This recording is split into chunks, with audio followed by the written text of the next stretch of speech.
Today we're going to talk a little bit about celebrating differences. Don't know if we've got it up yet or not. My able assistant here is taking care of me. Thank you. I think I'm going to move down a little bit here.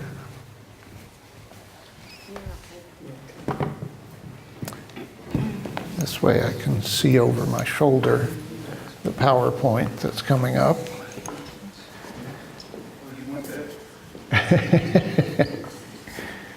Good morning. What? Do you want to stand to hold your papers? No. So, can you slide over a little bit more? Can you go that way so the light's on you? No, The other way. the other way, right to the center. I'm trying to get to where I can see out the corner of my eye All right. the PowerPoint, so I know what slide I'm on. You're shadowy then. I'm shadowy. Yeah. So you notice I'm sitting in a chair today. If those of you that were here a month ago, I had some little trouble with my foot that I was talking about, and that seems to have cleared some, but now my physical form is manifesting some thought form in my right hip that it's hard for me to stand for 20 minutes. So I'm working it though. I'm helping it move through and looking at what it is that's come to manifest. So today I want to talk to you a little bit about celebrating differences. I don't know if any of the rest of you are very concerned about the way our world is manifesting right now, but it's seeming to be quite volatile. A lot of things going on. It's probably not the first time in human history, but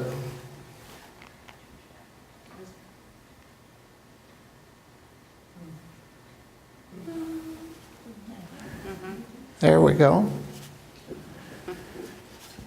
It was the best of times, it was the worst of times, right? Anybody know that sentence? Yeah, Tale of Two Cities, Charles Dickens, the French Revolution. My belief is that we are in the midst of what I'd call the Second American Revolution.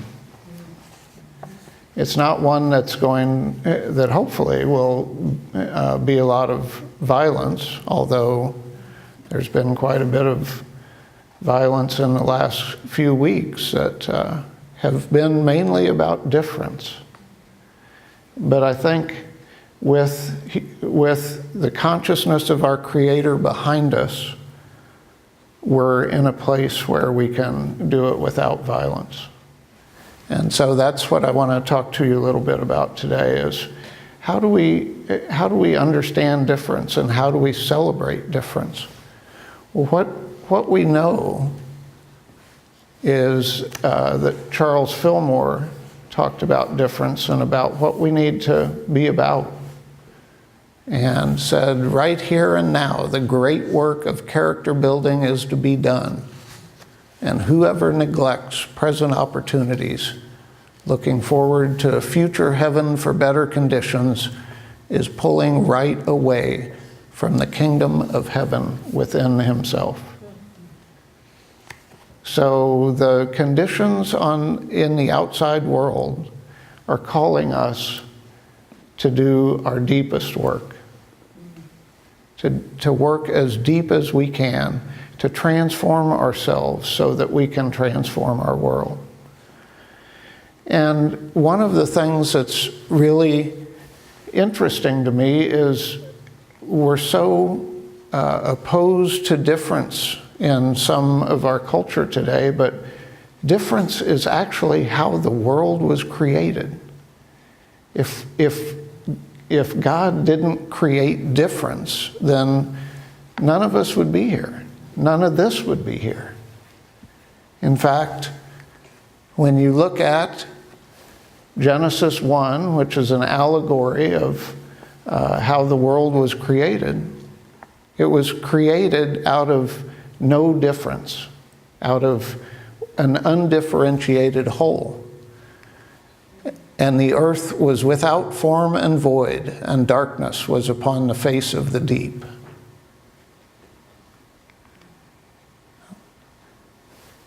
I don't know if this clicker's working. Not really.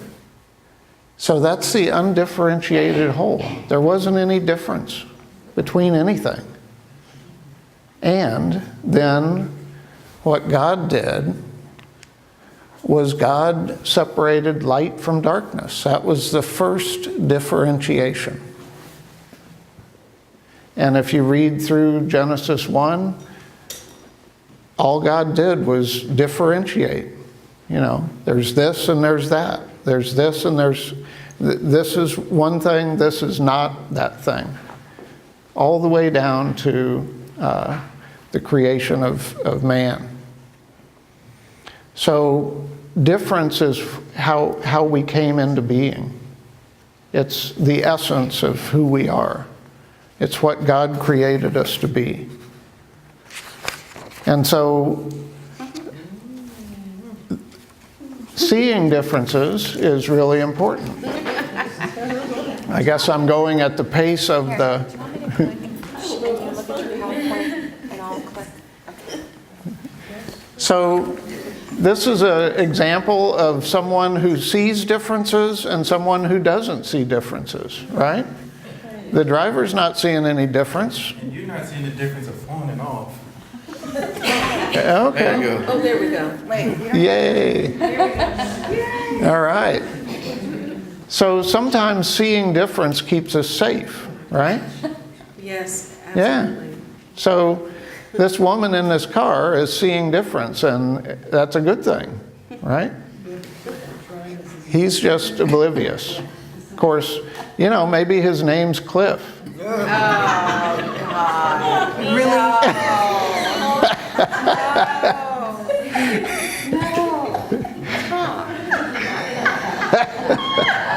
I denounce this. So sometimes safety and beauty are in the eye of the beholder. So for those of you who can't see that one, maybe this is a little better. Tell them how big that thing Is that safety or is that beauty? I mean, is that danger or is that beauty? Depends on what kind of snake it is. Some I'm gonna go with danger. all some the way people, yeah, some people who are afraid of snakes say that's dangerous, right? Okay. Well, this snake happened to be about that long. No, it wasn't. Yeah, it was. It was? Yeah. So? For people who are afraid of snakes, it doesn't matter how long it is, right? Yep. So seeing difference is how we experience beauty. If we don't see difference, we can't experience beauty.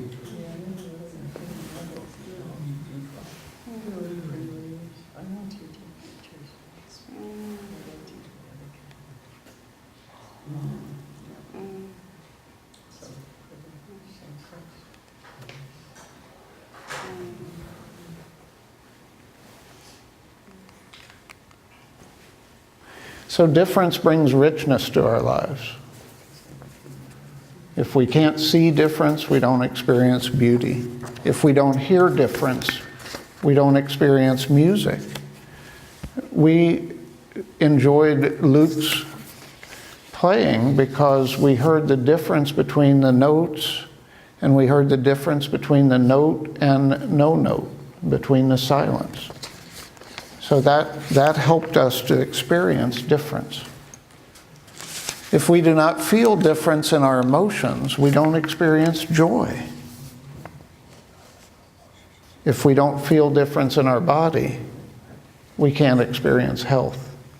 The difference between my hip being fine and my hip needing for me to sit down for this talk. I celebrate health, and so I'm moving my way back to that. And if we do not know difference, we cannot know connection. We have to separate before we can be reunited with each other. So if difference brings richness to our lives, what's happening with the way we're experiencing difference with each other?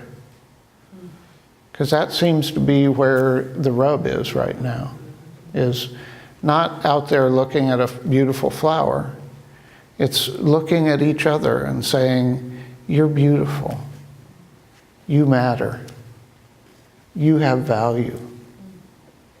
That's celebrating differences. And so the world invites us to see differences among humans as negative and scary.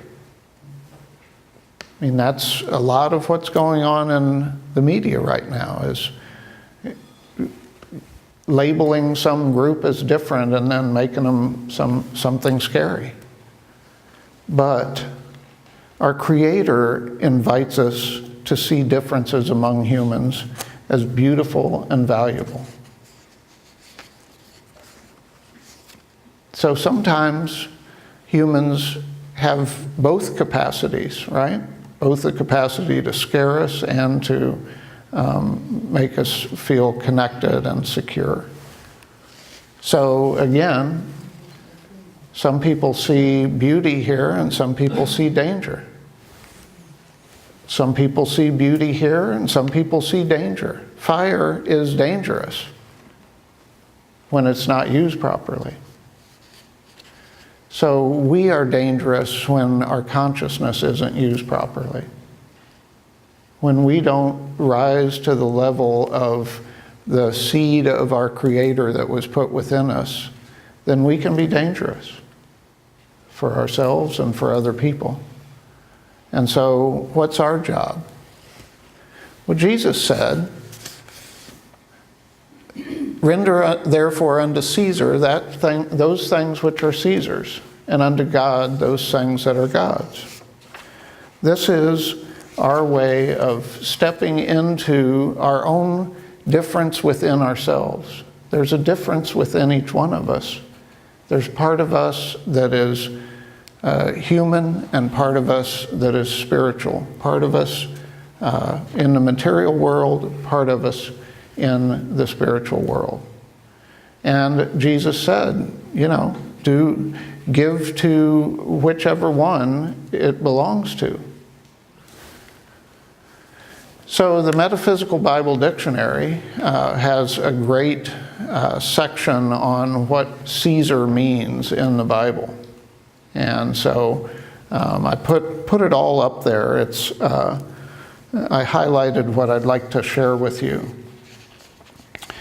In the individual consciousness, rulership implies the joint activity of reason and will. Caesar, the Roman emperor, therefore refers to the personal self's ruling through reason and will, unmodified by spiritual love, mercy, and justice. So Caesar is that human part of us, that base part of us. And then down in the second paragraph in red, we even must keep harmony in the unenlightened human will, that's the Caesar part of us, until the spiritual grows wise enough, loving enough, and strong enough in our consciousness to take its rightful dominion throughout our entire being. So that's the work that Charles Fillmore was talking about, is that working on your character development of having your spiritual being take charge over your human being. And then the last part of this, that which is but a symbol of the true substance, the outer reasoning husk of the sensate thought of life and its resources, goes to Caesar. The real substance of life, love, understanding, and truth goes to build up and sustain the spiritual consciousness in mind and body. So that's our job on the inside. That's the difference that we have to learn to differentiate. When I see someone and I'm scared of them, is that Caesar or is that God? That's Caesar.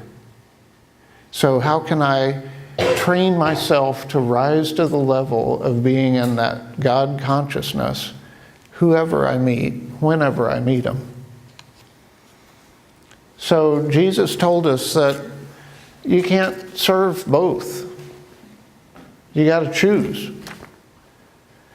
You're not necessarily going to be perfect at one or the other, but you've got to choose one and get more and more into that space. You can't serve God and mammon. You have to pick one or the other. Mammon in the Greek means riches or wealth. So the physical manifestation of the world. We've got to choose. And the more we choose to live into our spiritual being, the more we can celebrate differences. So to kind of summarize that, there's an undeveloped spiritual consciousness within us. There's a developed spiritual consciousness within us. And there's lots of different names for them. Caesar is undeveloped. God is developed in Jesus' words. Adam consciousness is what Charles Fillmore called it. That base part of who we are as humans. Because in Genesis 1, the verse says that God made man in his likeness. So that's our seed. That's what's planted within us, is that seed of God consciousness, or as Charles Fillmore calls it, spiritual consciousness. And we've talked before about Jesus saying, be of the world, but not in the world. So undeveloped is of the world. Developed is not of the world. In the book I'm working on, I call undeveloped dominator consciousness. I believe we're at the end of the epoch of dominator consciousness, and that's why there's so much disruption right now. We're about to break into a new age of divine consciousness, where we all recognize the divinity of each other. So Jesus also gave us a way to do this. It's real simple. Love your enemies. Bless them that curse you. Do good to them that hate you. And pray for them which despitefully use you and persecute you. That's our job. That's what our way shower said.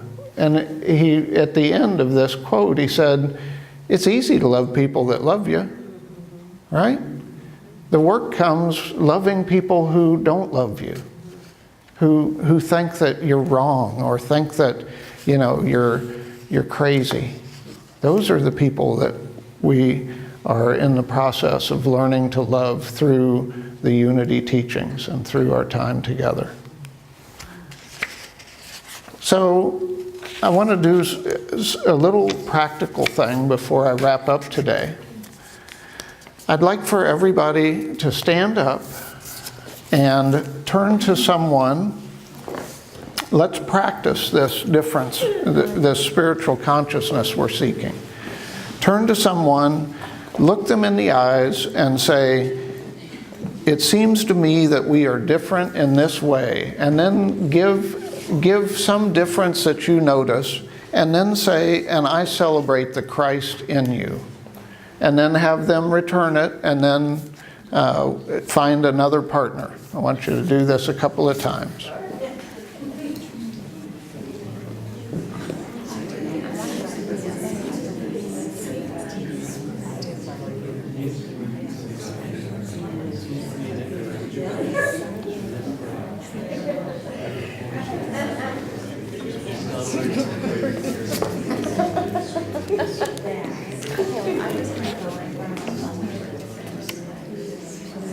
When you finished, find another partner.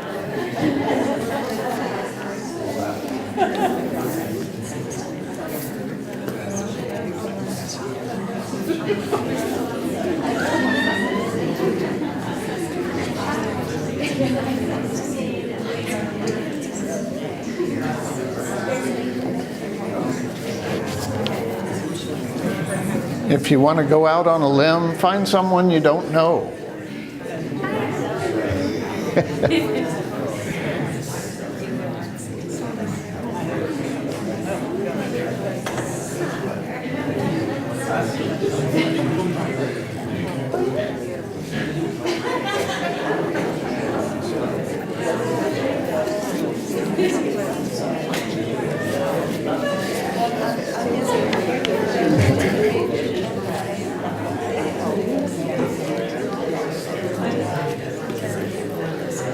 And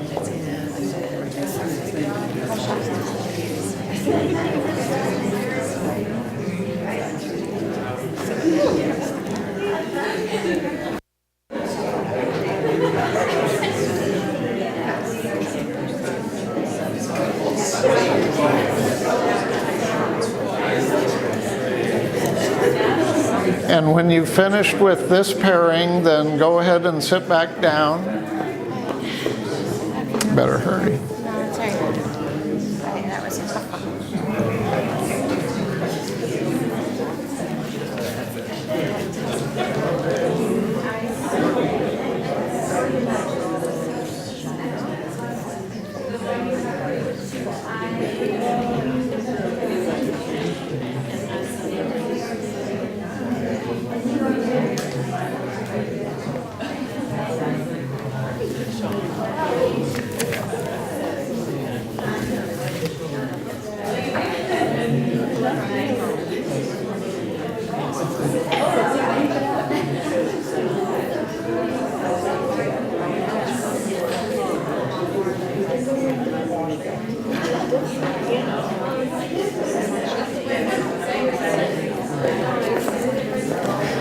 Did you think you were going to get away? For me, there's no difference. We are one. We are the awakening children of God, becoming fully aware and present. Amen. Amen.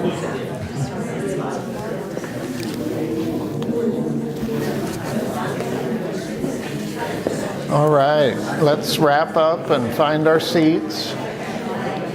Sounds like some beautiful discussions going on.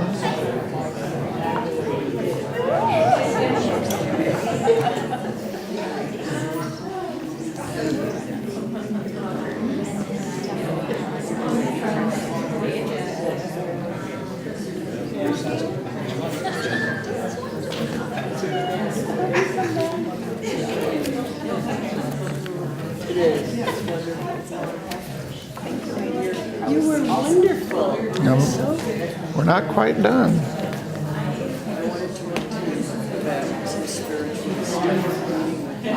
Okay. Yep.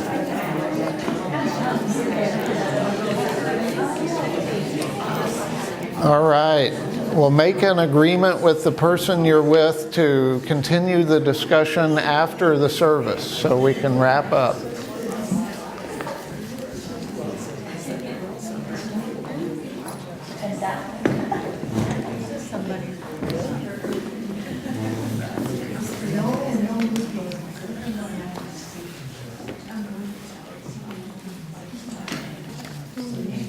So a couple of responses of what that was like for you. Wonderful, awesome. Just, Wonderful. just my heart was tingling. Touched your heart, made it tingle. First, it was hard because I was trying to think, okay, how are we different? That is not external, you know. The external things were obvious, but even those, you know, they were kind Yeah. of trite, but Yeah. Yeah. Well, that's part of our work, is to see that there are physical differences, but no spiritual difference. Yes. I found it interesting, like what other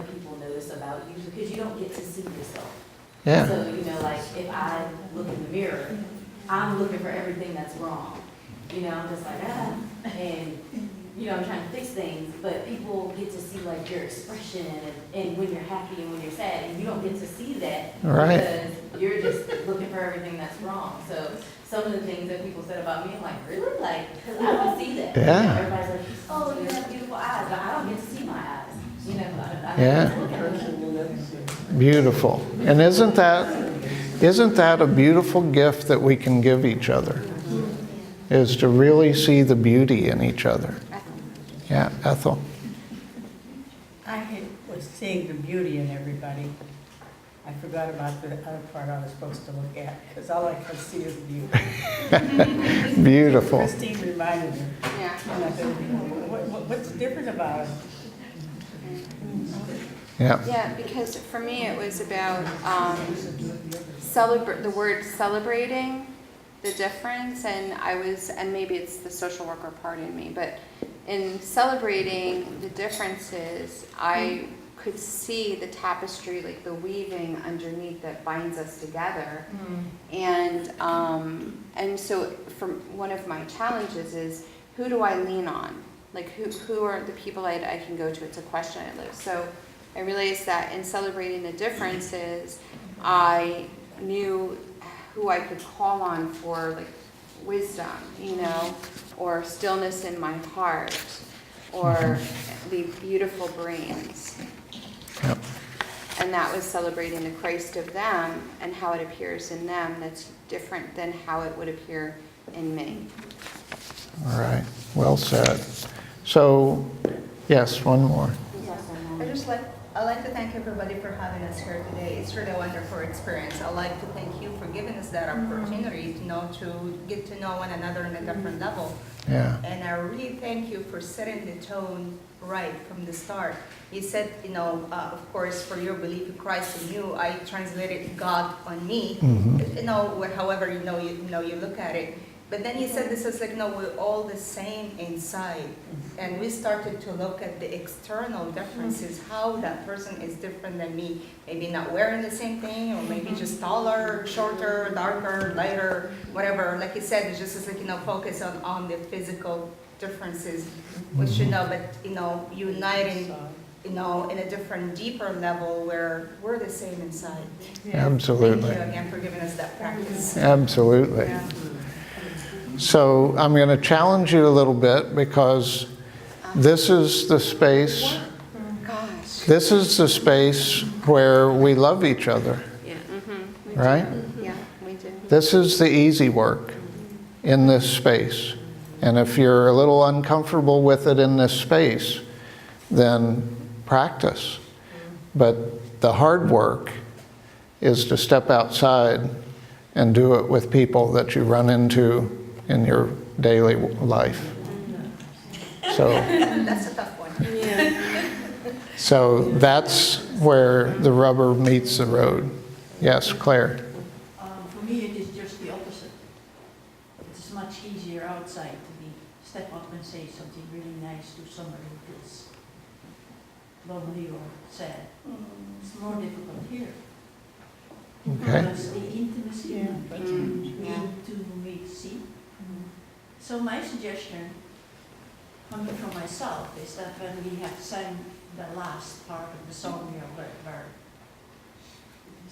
the peace song, and then we hug each other, it would help me. And I would like to share that I can say to you, namaste, or I see the beauty in you. That we can take it a step farther, and where we work with this part that is so closed in. And open the door to ourselves and to our sisters and brothers, so we can step out of the box of Yeah. how we're supposed to behave. Yeah. Can I So- build on that? So Claire's inviting anyone to hug her after the peace song. I wonder if, And I second that. I'd be happy to hug anyone. I wonder, kind of going right along with that, Claire, is when we're doing our prayer for protection, instead of saying the light of God surrounds me, could we add to that afterwards, I am the light of God? Right, so when Melvin, when you put that up, what we would do is, hold on, let me just, so the light of God surrounds me, I am the light of God. The love of God enfolds me, I am the love of God. The power of God protects me, I am the power of God. The presence of God watches over me, I am the presence of God. So we can intune that to ourselves. We, and we say we and us. The light of God surrounds us. We could change it. We can, yeah. Then we say I, I don't know, I just took it off my. We are, my pocket. yeah. We are the love of God. Yeah, we Yeah. are, yeah. Yes, it's either. All right. Either way. We'll get it. I'm glad this is generating so much discussion. This is beautiful. So just to wrap up, let's talk about what we can celebrate about difference. That's how the world was created, by divine mind. It's how we keep our physical bodies safe, so we don't run off a cliff. It's how we enjoy music and conversation. It's how we experience joy, love, health, knowing the difference. So fill in the blank. Yeah. It's how we learn and how we grow strong. If you don't push beyond what you're capable of, you don't get strong Yeah. or smarter. Yeah. Celebrating the difference between who we were and who we've become, who we grow into.